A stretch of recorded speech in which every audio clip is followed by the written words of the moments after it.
Thank you, everyone. Please remain standing for the reading of the Land and Labor Acknowledgement to begin our graduation celebration. The University of Michigan is located on the territory of the Anishinaabe people. The Ann Arbor campus resides on land that was ceded through the Treaty of Detroit in 1807. In 1817, the Ojibwe, Odawa, and Potawatomi nations made the largest single land transfer to the University of Michigan, ceded through the Treaty of Fort Meigs, with the agreement that their children would be educated in perpetuity. We assert the sovereignty of tribal lands and acknowledge the painful historical and ongoing genocide, forced assimilation, and displacement of Native communities in establishing the University of Michigan. We affirm contemporary and ancestral Anishinaabe ties to this land, the profound contributions of Native American peoples to this institution, and the university's commitment to educating the children of Native ancestors. We further recognize that whether you are here on campus in Ann Arbor or elsewhere in the United States, we stand on land developed at the often fatal expense of forcefully enslaved Black people, and we acknowledge that much of this country, including its culture, its economic growth, and its development, has been made possible by the labor of enslaved Africans and their descendants who suffered the horror of transatlantic trafficking, chattel slavery, and dehumanization through segregation and Jim Crow laws.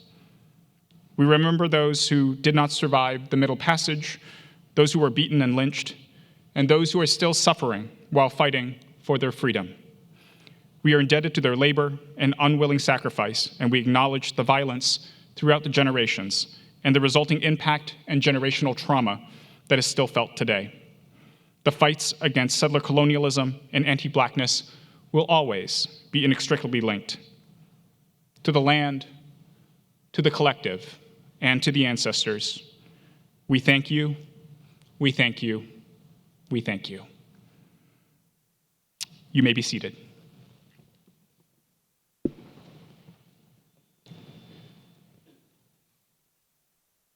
So good afternoon. My name is Ian Shin. I am an assistant professor of history and American culture, and I have the profound honor of being your MC for this ceremony. I would like to thank you for being a part of today's graduation celebration. And I would also like to thank and recognize our platform guests made up of faculty and staff who are with us today to celebrate our Asian community. Thank you, everyone, for being here.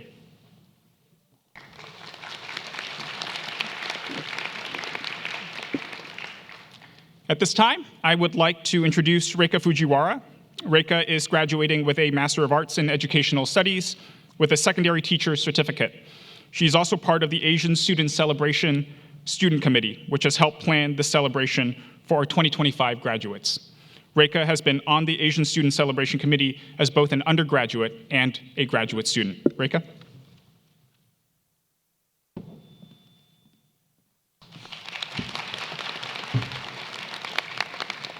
Thank you, Dr. Shin. The Asian Student Celebration Student Committee would like to take a moment to honor Dr. Tabby Chavis. In your role as Vice Provost for the Office of Diversity, Equity, and Inclusion, you've done so much for the student committees here at the University of Michigan, and we appreciate your leadership, wisdom, and character. John L. Lewis once wrote, "You are a light. You are the light. Never let anyone, any person, or any force dampen, dim, or diminish your light." Dr. Chavis, you are a light that has shone brightly on this campus. We appreciate you, and we thank you. Here's a small thank you gift from the student committee. Our wish for you is that you continue to find a way to get in trouble, good trouble, and necessary trouble.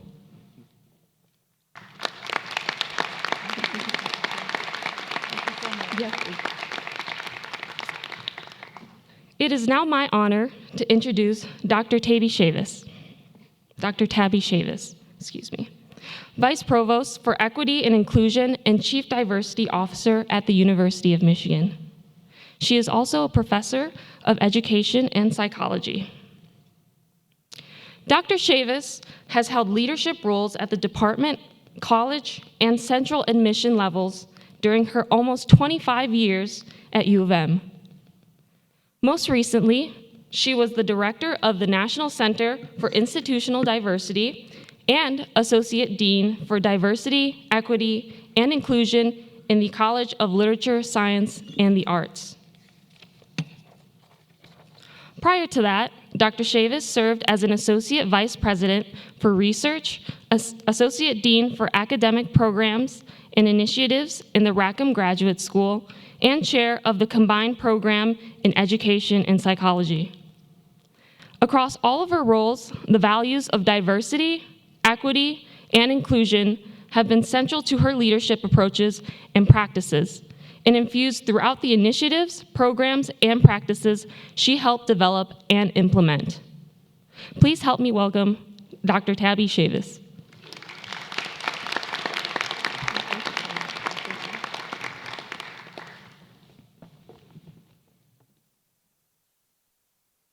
Good afternoon, everyone. It's after lunch, I know. Thank you again for the honor. I feel very, very speechless around that, but I have things to say briefly and to get to you. I'm honored to be with you all today, and we recognize our graduates and celebrate the graduation of our Asian student community at the University of Michigan. This is one of the best times of year. The Asian Student Celebration, formerly titled Asian and Pacific Islander Celebration, was first held in 2018. This annual event now celebrates graduating students of the East Asian, South Asian, and Southeast Asian communities and recognizes their individual and collective contributions to this university. This ceremony acknowledges the value and the uniqueness and the breadth and depth of the Asian student experience and serves to commemorate the accomplishments of students who participate in the celebration, the many accomplishments. For many of our graduates, as well as their families and friends, this event is a part of a series of graduations and celebrations, from the campus-wide commencement at the Michigan Stadium on Saturday, please go, to the various departmental and college-specific events throughout the week. I hope that you are fully embracing and enjoying each of these moments, celebrating your significant achievements. Go to as many commencements as you can. My heartfelt congratulations go out to you. I also wish to extend my appreciation and gratitude to the parents, family members, friends, and support networks of our graduates. Whether they are here with us this afternoon, have traveled from afar, or are sending their love and congratulations from a distance, this afternoon is a celebration not only of your individual accomplishments, graduates, but also of the collective achievements of a community, including the support and made possible by the support of your loved ones. It is crucial to acknowledge and honor that. So graduates, take a moment to look and find your family, find your people. If they're not here today, your loved ones, think about them. And please join me in thanking them.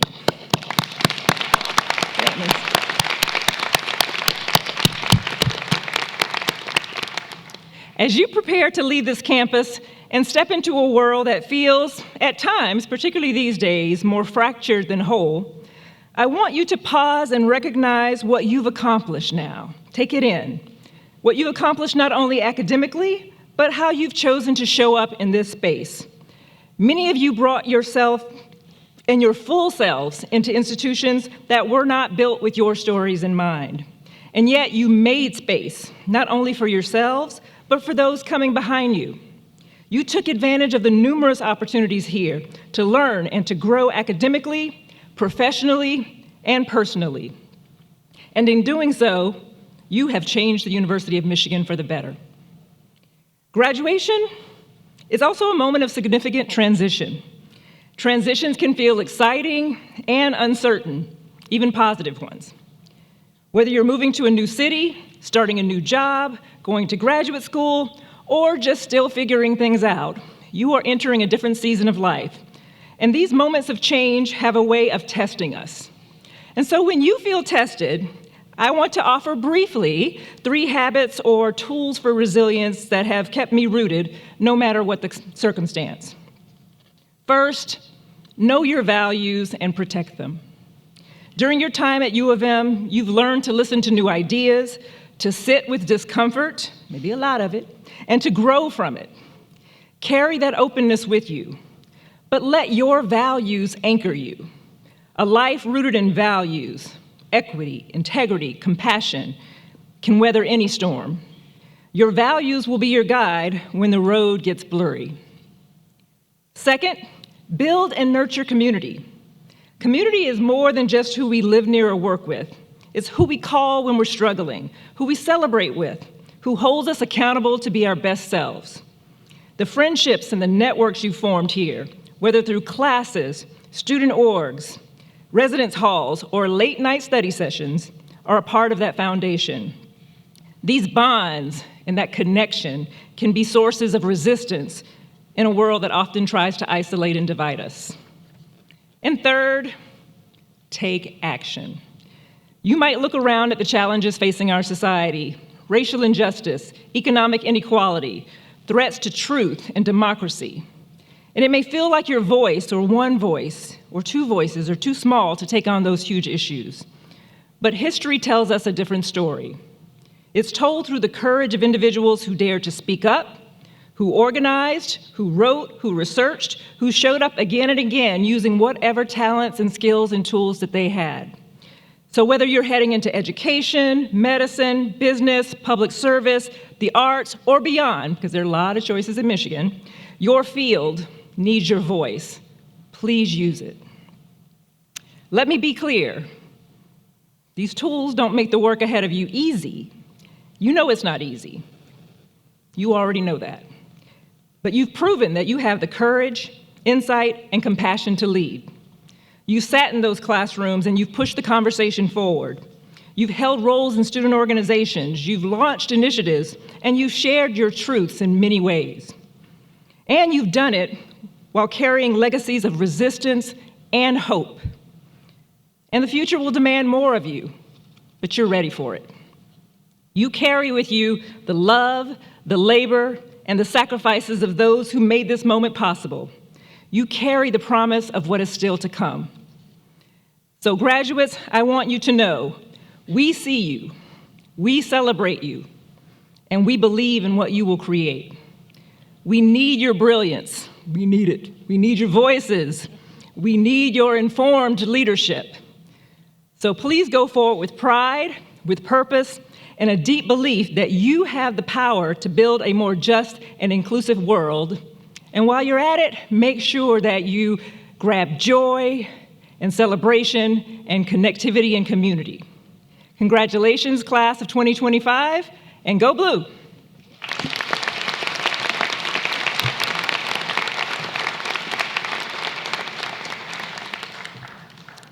Thank you very much, Dr. Chavis, for sharing your words with our graduates.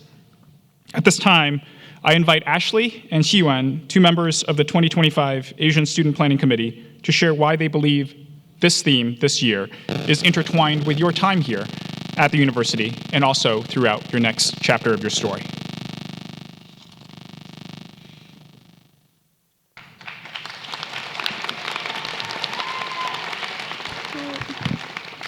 Thank you so much, Dr. Shin. We are honored to be here. The class of 2025, similar to flowers in the spring, has blossomed through many seasons of growth, and the graduates have fostered strength and resilience, nurtured by knowledge and support from their peers, friends, and family. As one season comes to an end, like the turning of a leaf, there is a blooming new beginning to an exciting and challenging adventure ahead. And although roots have grown in familiar soil, today the graduates look into the future that holds infinite potential and possibilities, inviting the budding new chapter of life. Each panel within the booklet represents seasonal flowers that carry meanings that contribute to the theme of new beginning. There are daffodils in the spring and snowdrops in the winter to symbolize both hope and rebirth. Elements of the campus are displayed throughout the panels, just as a glimpse of the years that have passed.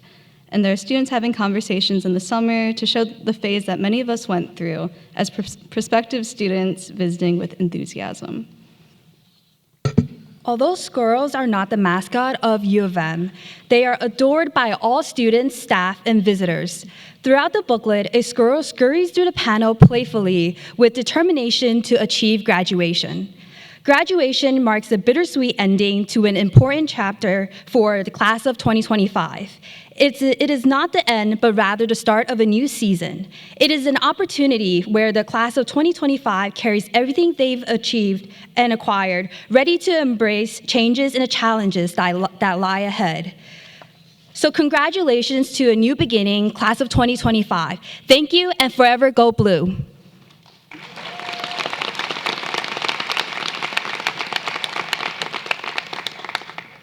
At this time, we would like to introduce Victor Jia, a student member of the 2025 Asian Student Planning Committee. Victor is a graduating senior majoring in molecular, cellular, and developmental biology.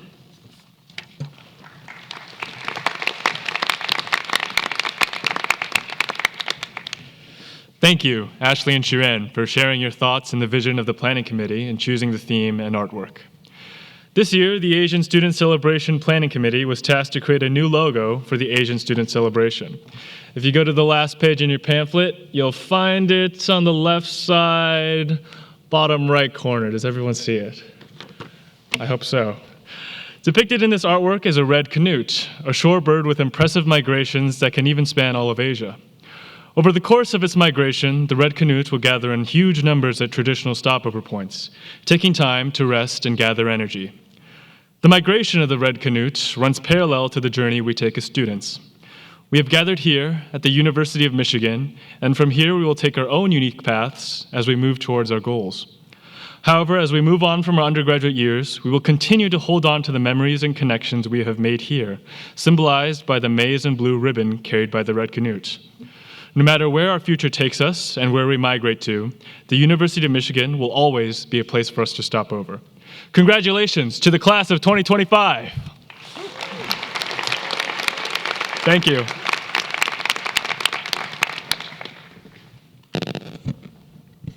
Thank you, Victor, and to the rest of the Asian Student Planning Committee for a beautiful logo. Next, I would like to introduce Yimiao Zheng. Yimiao is a sophomore majoring in biochemistry and part of the Asian Student Planning Committee. Yimiao.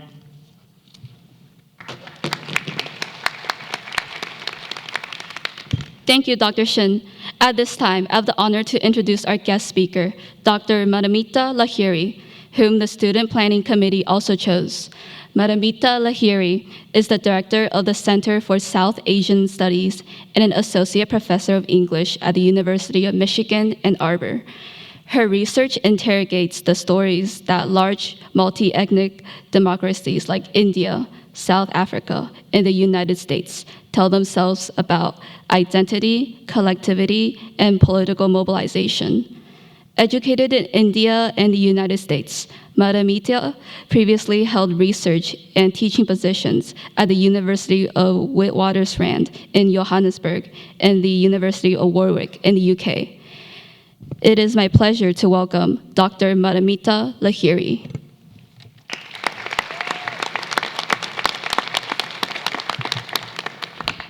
Thank you for that lovely introduction, and congratulations, class of 2025.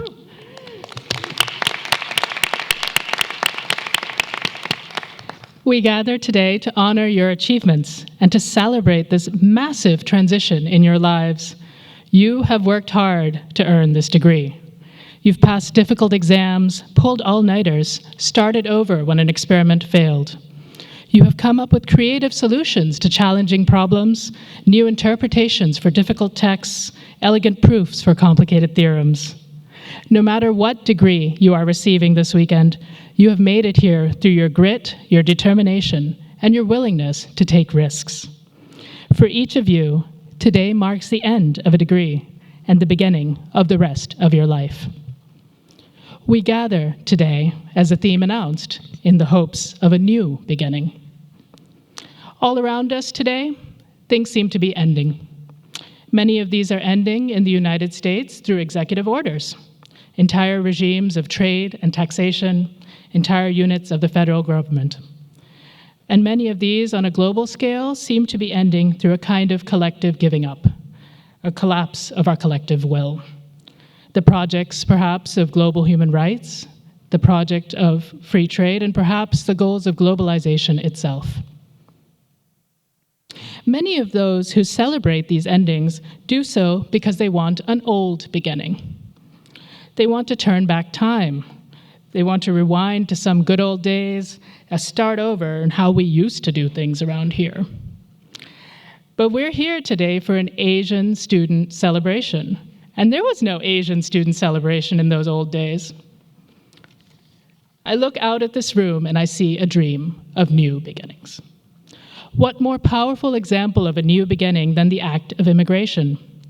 Of leaving one place behind for another, of making yourself anew in this new place, and of changing that place gently in turn. Many of us in this room are immigrants, and while this land was never ours to simply enter as we wish, it was still the challenge to make a tremendous beginning. The challenge was to make a new beginning, not the old script that settler colonialism gave us of pushing people out of the way and taking the land and doing what we want, but of a new beginning, of sharing and of dwelling together, of honoring those who have long been here while we share our cultures in turn. I look around this room and I see a vast diversity of people summoned together under the single label of Asian. I'm honored to share this space with you and to share this name, Asian. By the early 20th century, thinkers all across the breadth of Asia were trying to figure out what it meant to be Asian. Some, like Lim Boon Keng in Singapore and Sun Yat-sen in China, pointed to the ancient linguistic connections of classical Chinese and Sanskrit, which together once spanned almost all of Asia.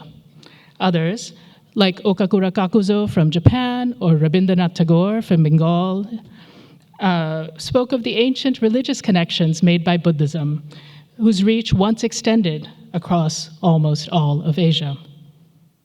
These early 20th century thinkers had dreams of a united Asia, one that could be mobilized against imperialism and bring prosperity to Asians everywhere. But wherever they found commonality in their travels across Asia, they also found so many differences. Differences of language, of clothing, and of diet. Differences of opinion, of religion, and of politics. To be Asian, after all, means to have ancestry in the world's largest landmass. Today, Asians make up more than half of the Earth's human occupants. We may share a single name, but we have many different ways of being. There are 4.5 billion different ways to be Asian, and there are at least 22 million ways to be Asian American. I have distinguished colleagues here at the University of Michigan, many of whom are right here on the stage, who can tell you what it means to be Asian and Asian American, and I hope that you have had a chance to take their classes to learn from the insights of Asian studies and Asian American studies. But even if you have never taken those classes, I know that you have learned much from your time on this campus. Asian students have been attending the University of Michigan for most of its existence. Saisuke Tagai arrived in Ann Arbor from Japan in 1872, and Mary Stone and Ida Khan arrived here from China in 1892. The greatness that we know today as the University of Michigan emerged in part from these interactions between Asian students and non-Asian students, and between Asian students from all different backgrounds and countries, all learning from each other and learning together. For a university is a very simple thing. A university is a community of people in search of the truth. It's not a set of buildings or a library. It is not the beauty of the Diag in the fall or of the Arb in the spring. It's not the laboratory equipment you've used or the roar of the football stadium, and it's certainly not the endowment. It is the people and the values that we hold dear. It is the pursuit of truth within a community of folks. Whatever you may have studied, whichever degree you may have earned, you have learned to think systematically, to compare claims, to evaluate hypotheses, and to figure out what is true and what is false. And those skills will stay with you wherever you may go next. For those skills and this knowledge that you have so painstakingly acquired, I congratulate you. I congratulate you as well for building the relationships that you did along the way, the friends, the mentors, and the community that you acquired.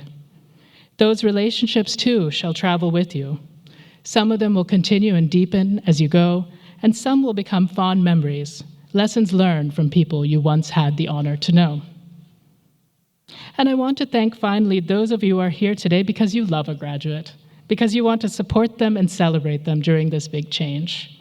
It is these acts of care and of community that make earning a degree meaningful.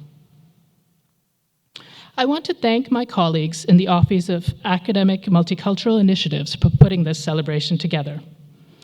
They have done so at a time when diversity, equity, and inclusion, under the acronym of DEI, is a focus of nationwide attack.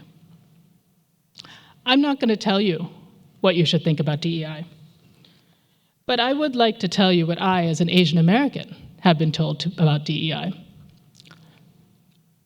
I have been told to my face that, oh, you're Asian American, you benefited from DEI. And I've also been told, again, to my face, oh, you're Asian American, you've been harmed by DEI. These have been challenging conversations. They're important conversations. But I want to encourage you today to work together towards a specific kind of new beginning. I encourage you to change the conversation. I can explain what that might look like by drawing on my own research, much of which focused on one very famous Asian, Mahatma Gandhi. You might know the guy, skinny, not a lot of eating, not a lot of clothes, a lot of big strikes and leading India to freedom. So Gandhi is famous for nonviolence and for civil disobedience, for hunger strikes and protest marches, but none of that was new. Women seeking the right to vote, pacifists opposing the military draft, Jains challenging violence against animals. All of those people had been using nonviolence and civil disobedience for decades and decades, well before Gandhi. Why, then, is Gandhi famous? Well, what Gandhi did was create a new beginning for these techniques, and he did so by changing the conversation. He invented a new word, satyagraha, which means holding fast to the truth. By inventing that word, Gandhi changed the conversation by putting forward a positive vision of what could be. And by changing the conversation, he changed the world. Because satyagraha asks us to seek the truth, to build together and to imagine anew, to find that which is real and true and good, and to do so in an ethical community.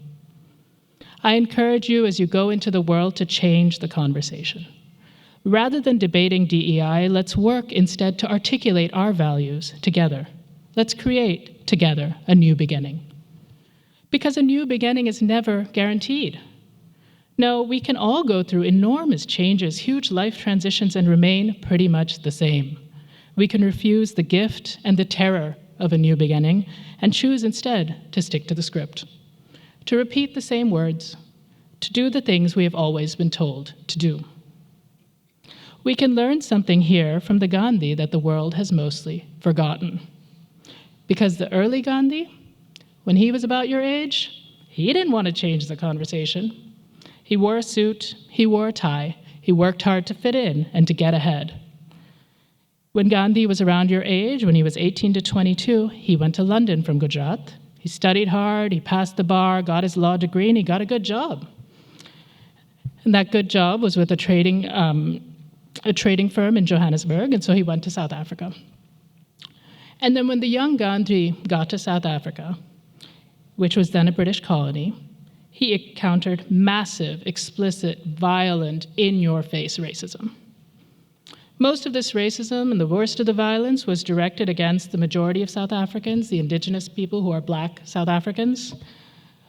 But in the process, Indian people and Chinese people in South Africa were subject to quite a bit of racism as well. So what did the young Gandhi do? Well, young Gandhi, you don't hear about him much. He's not on any postage stamps. He stuck to the script. He parroted the values that he had been taught back in England. He worked the rules he had been taught that had helped the British Empire prosper. He said, "Excuse me, Queen Victoria, sorry to bother you, but we're not Black. We're Asian, we're Indian. Don't treat us like Black people." He failed. He failed miserably. Gandhi changed the world when he decided to change that conversation, when he dropped all of that supremacist, racist nonsense. Gandhi changed the world when he realized that our fate is always caught up in the destinies of other peoples, that we cannot get ahead by putting other people down. Gandhi learned in Africa to move away from racial hierarchies and from the logic of empire, to move instead towards peace and love, to seek truth through satyagraha. And in the process, he brought India to independence. Today, our world is at a turning point, and the future we need can't come from the scripts we already have. It won't come from doing the same old tired things, and it won't come from a nostalgia for a past we barely remember. We gather today in a moment of transformation, your own transformation here, from a student to a graduate. And as a person who identifies in some way as Asian, I'm guessing that you know quite a lot about change and transformation. In the past century, many countries in Asia have seen absolutely unprecedented rates of growth. And in the same time period, many Asian American communities have grown and expanded in unprecedented ways. Perhaps your own story or the story of your family has been shaped by these changes. And beyond those changes, across those changes lies the COVID-19 pandemic, a pandemic that has so profoundly shaped your educations. You are a generation that knows far too much about openings and closings, about shutdowns and transitions and endings. Which also means, class of 2025, that you know a lot about beginnings. You are the people that can take us through to a new beginning, and that starts by changing the conversation. I will leave you today with some words from the poem Oral History, or Mama's Retelling, by the Asian American poet River Ing Dandelion. One day, I grew weary. I decided to fly. It was unexpected at first. Slicing scallions for juke, I suddenly felt my pinky wiggle. My toes lost their magnetic grip on the tiles. My body pulled me toward the window terrace we kept bolted. The latch jolted, even the pans wobbled to bid me on my departure. Before my grandmother woke, I was out soaring above blue tarp canopies, beyond the street peddlers and veggie vendors. Now, don't be fooled. Flying isn't easy. I was fumbling, kerpumbling, reaching back to the balcony's ledge. But the wind said, no, go. I hope that this commencement marks for all of you a new beginning. Even if you fumble, even if you kerpumble, go find your own way to fly. Congratulations and go blue.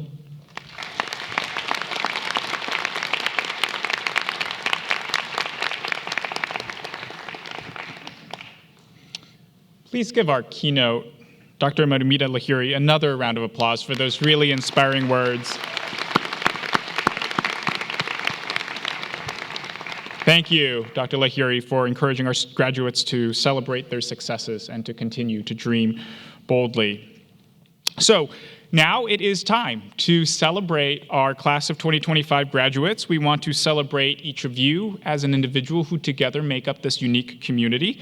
Family, friends, and loved ones, we invite you to express your celebration of your graduate as they walk across the stage.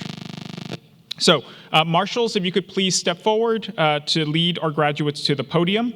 Please welcome our two name readers this afternoon, Dr. Niraja Aravamudan, who is the director of the Ginsberg Center for Community Service and Learning, and also Roland Huang, JD, who is a lecturer in the Asian Pacific Islander American Studies program.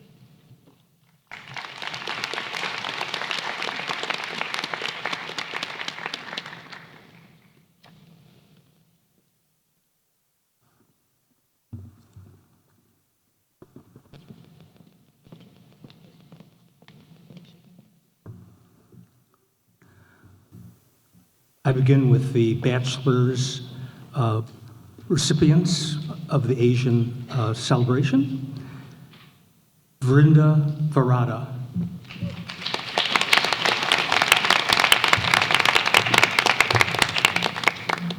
Ni Sabrina Nguyen.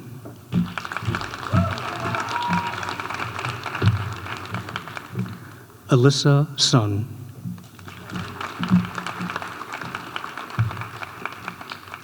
Ava Schmidt.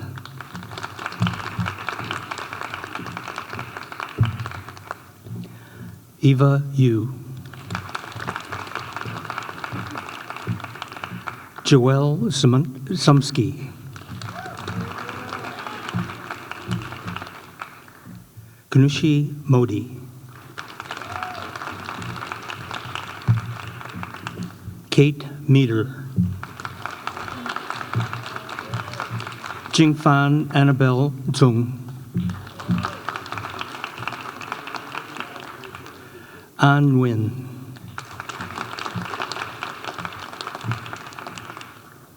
Sarah Trzowski.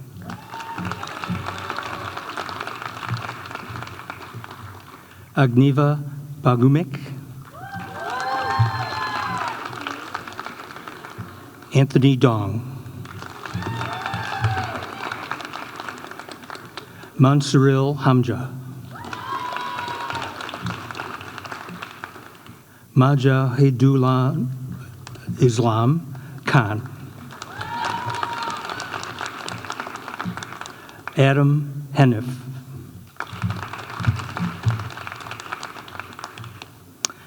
Alan Young. Angelica Varma.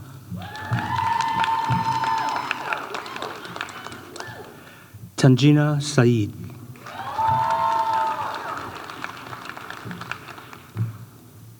Hillary Luau.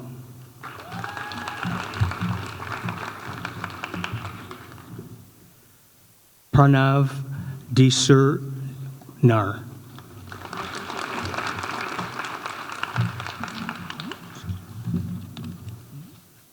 Satyam Goyal.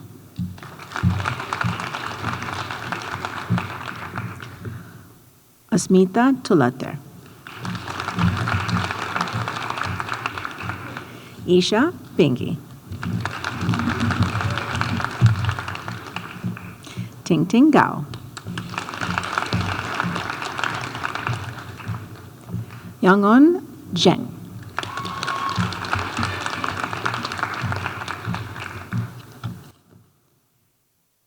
Arushi Saleta.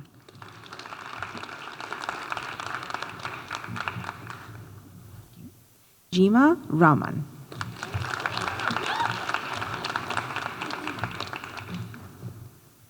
Sadia Islam.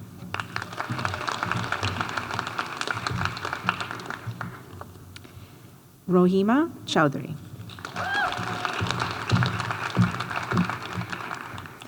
Bejanur Chowdhury.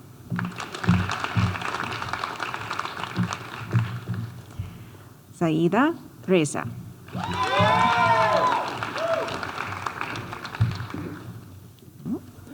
Amanda Wynn.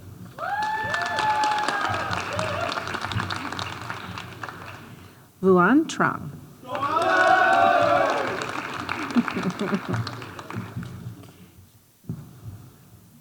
Okay.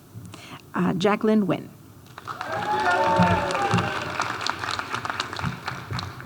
Careful. That's right. Casey Quit.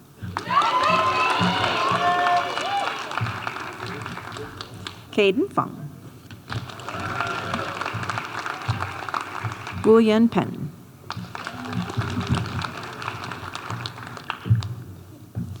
Charlie Tron.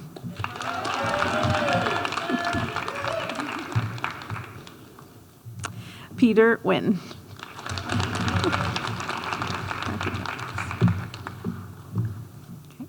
Caitlin Wynn. Wah. Cece Lee.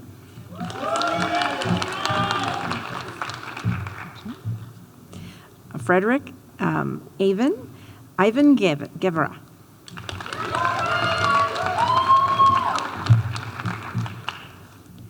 Kayla Marie Dorado Talampas.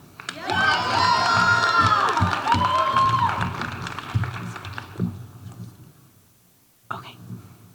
Isabella is Yeska Bay Mangolat. Sorry. Alisa Zen Jawas. James Kanate Kadira. Teacher, sorry. Too many. That's that one. Katrina Isabel Trinidad Kagola, 1. Okay. Zainab Jena Ahmad.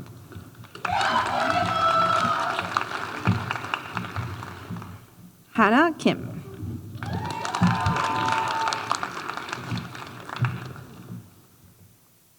And Madhuni Buno Nusi Rava.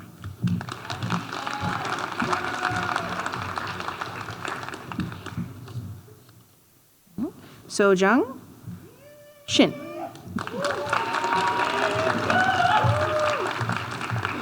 Parvati Nagapala.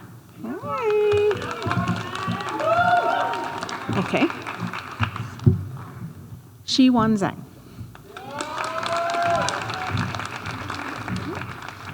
Victor Gia.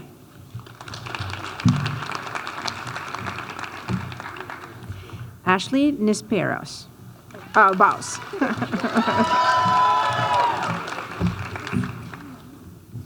Kaya Lee. Julie Zhao. Joe, sorry. Nicole Vergara. And Bryson Johnston. And with that, we conclude the bachelor's class. Please join me in giving a round of applause to the Asian and Pacific Islander class of 2025 graduating class bachelors.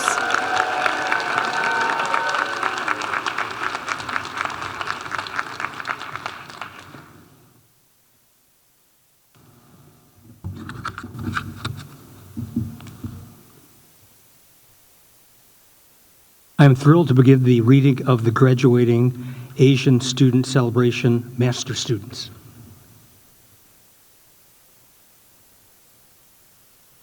Henry Lee.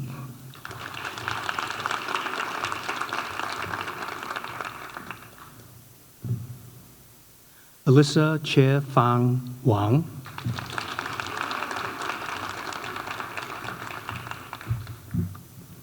Yu Lin.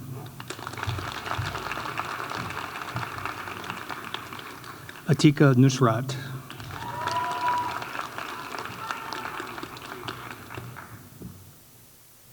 Andre Senrapida.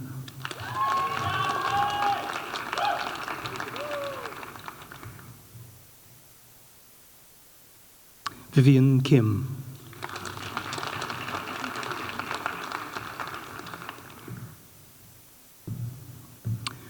Julian Nyberg.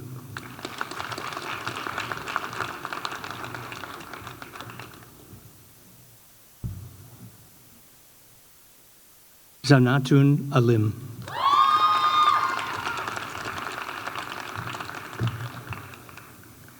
Zenkai Lee.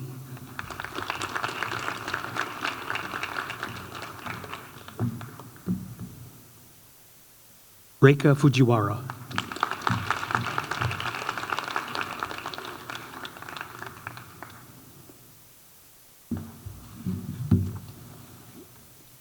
We are excited to begin the courting and hooding of our graduating doctoral and professional degree students. Students, please stay on the stage until all students have been hooded and photography has been concluded, and then make your way to be courted.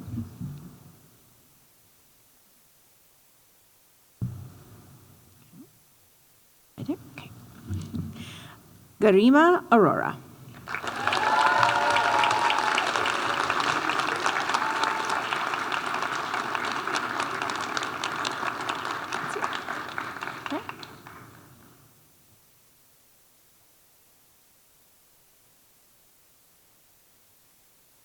We have one more bachelor student. That's all right. Adia Jatia.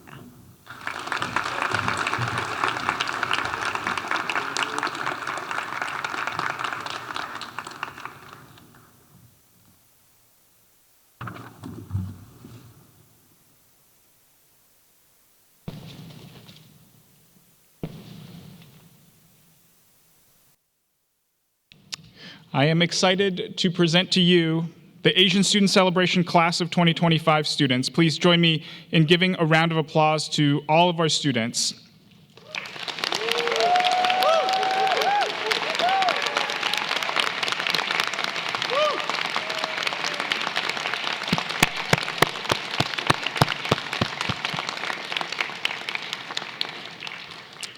So our celebration would not have been possible without the hard work of our Asian Student Celebration Planning Committee and its coordinators. So please join me in welcoming our Asian Student Celebration Coordinator, Ms. Julia Barron of the Office of Academic Multicultural Initiatives.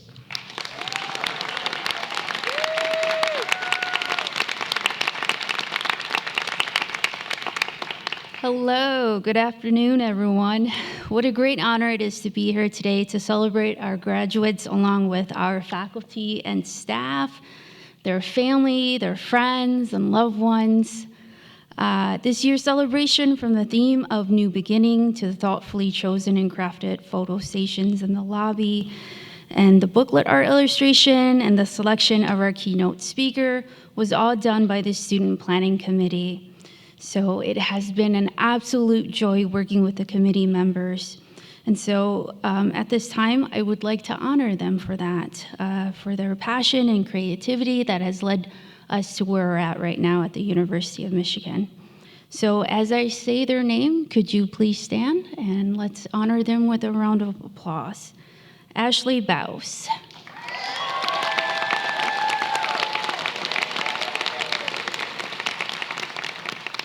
Shi Wenzing.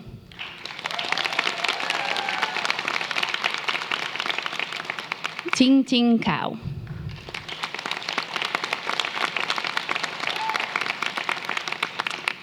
Rekha Vujrawari.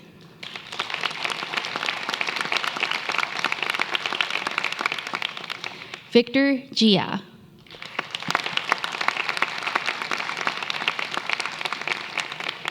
Zoe Tuinstra.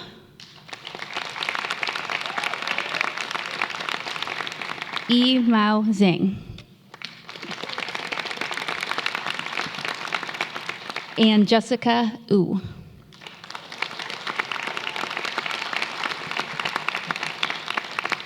I am so proud of all of you for working together to create a meaningful celebration to honor our 2025 graduates. It has been a pleasure working with you all. From my heart, I thank you all for your dedication and for all your incredible work in an incredible year. Congratulations to the 5 of the committee members who are graduating this year. Remember that there is nothing you cannot do. Let's give the Asian Student Planning Committee a round of applause.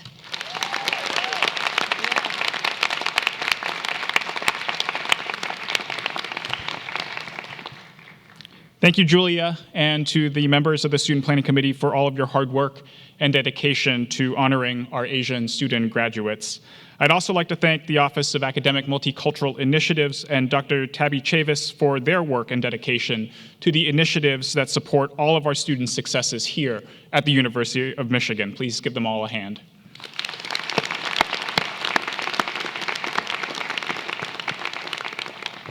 So it is my great honor to officially congratulate the Asian Student Celebration graduates of the class of 2025. Everyone, please stand as we begin the recession of the graduates, and please help me in congratulating this year's graduates.